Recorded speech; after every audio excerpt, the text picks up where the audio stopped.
There are several negative thoughts and definitions regarding children in foster care. I want to focus on the children themselves and what it means to be a child in foster care and how they are affected and what we as social workers can do to help. To Adoption Center, foster care can be defined as what the foster care system is: a temporary arrangement in which adults provide for the care of a child or children whose birth parent is unable to care for them. Foster care is not where juvenile delinquents go.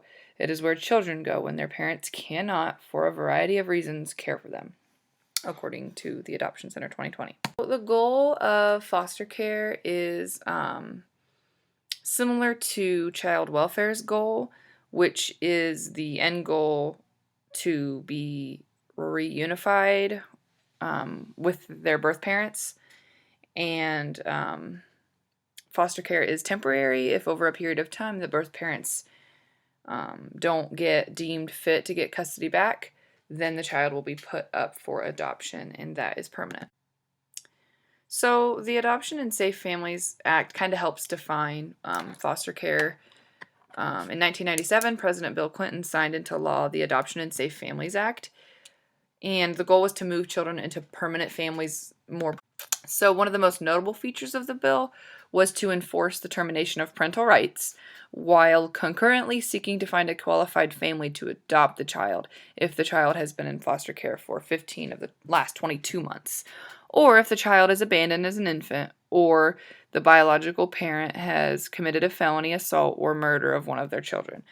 However, this requirement does not apply to children being cared for by relatives or in cases in which the court has compelling reason to believe that terminating parental rights isn't in the best interest of the child. This legislation also requires that children in foster care receive a permanency hearing no later than 12 months after the date of the child enters foster care. And those permanency hearings, you can have more than one, just the first one needs to be set within the first 12 months in foster care. Children, they're impacted a great deal when having to transition from their homes into foster care.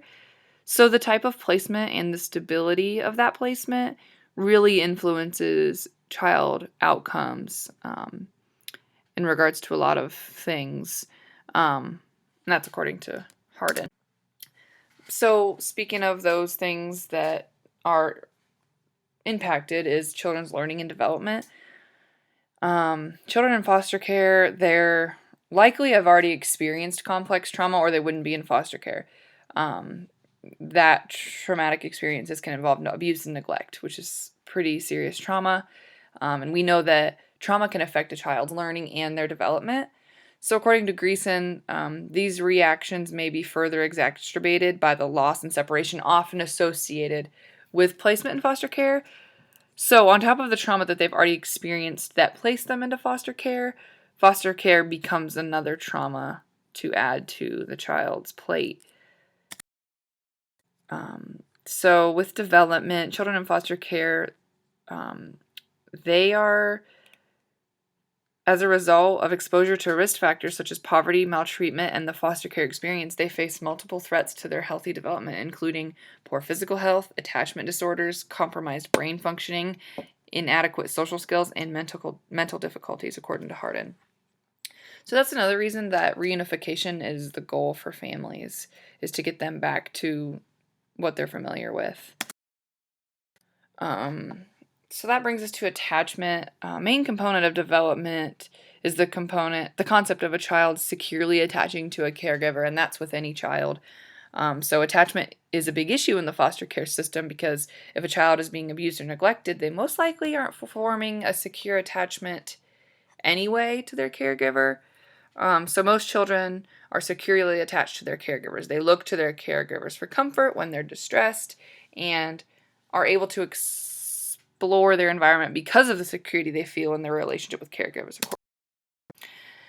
So, unfortunately, due to the lots of uncertainty that foster care children face regarding relationships with their caregivers, Hardin mentions that insecurely attached children may not be able to be adequately consoled by their caregivers, so this prevents them from being comfortable with exploring new environments safely, and they're much more likely to be insecurely attached or unable to form secure attachments in life. according to Hardin. And Hardin also states that children with insecure, disordered, or disorganized attachments may face alternative challenges such as poor peer relationships, behavioral problems, or other mental health difficulties. So there really is a negative side to attachment and can lead to for children.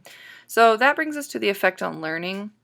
So knowing and understanding even just the slightest information regarding children in foster care and how they develop and what impacts they may face developmentally will be useful to help understand the possible effects that children in foster care have in regards to learning. It may be hard for the students to fully trust the teachers at first, and they may test boundaries with the teacher because that's a part of their attachment disorder. And to a teacher, this looks like intentional bad behavior, but it's important to understand that the attachment issues a child in foster care accommodations. So, the role of the school social worker, one of the many roles of the school social worker would just be to educate the staff on children in foster care and what to expect from them. Even just informing staff on what happens and how long a child can be in foster care would be really beneficial. Teachers aren't required to take social work courses. They may have just taken a psychology class and maybe one child development class. So it's likely they are unsure of the ins and outs of foster care and the trauma that comes with foster care. So, knowing all of those things, it will help teachers to understand that that's what's affecting the children's learning. And another role would be to get involved with the coordinated system of care team, often called the wraparound team. This can involve their foster care caseworker, their foster family, the principal, and the school social worker. And getting involved and being able to understand what's going on with the child in foster care and understanding what accommodations the child may need and then allowing them to happen in the school. Just being an advocate for them at school.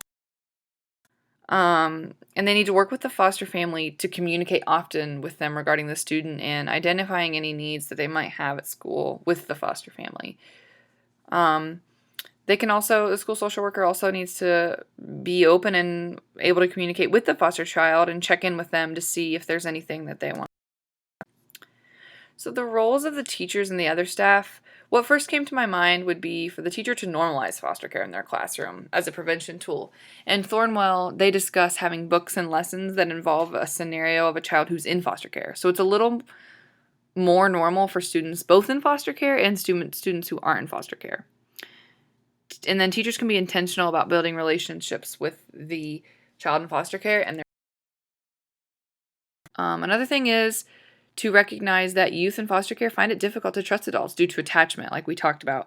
So, recognizing that as a teacher, you have to work harder to communicate and build a trusting relationship, but know that it may take time and they won't be similar to the typical students in the classroom.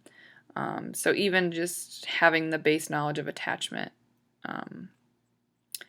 Meet the students where they're at. Encourage and build up their strengths and their interests. Utilize the strengths perspective with. So some helpful resources would be once assessing the academic level the student is on, speak with the student and caregiver regarding tutoring, and that could be a great resource. Foster Care 2020 mentioned. Another very helpful resource that school social workers can offer is mentorship.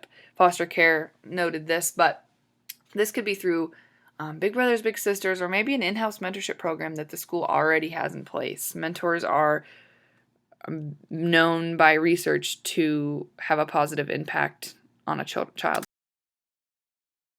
Also, like mentioned before, but with the teachers, but school social workers could have copies of books readily available for students in foster care to read that might normalize their experience.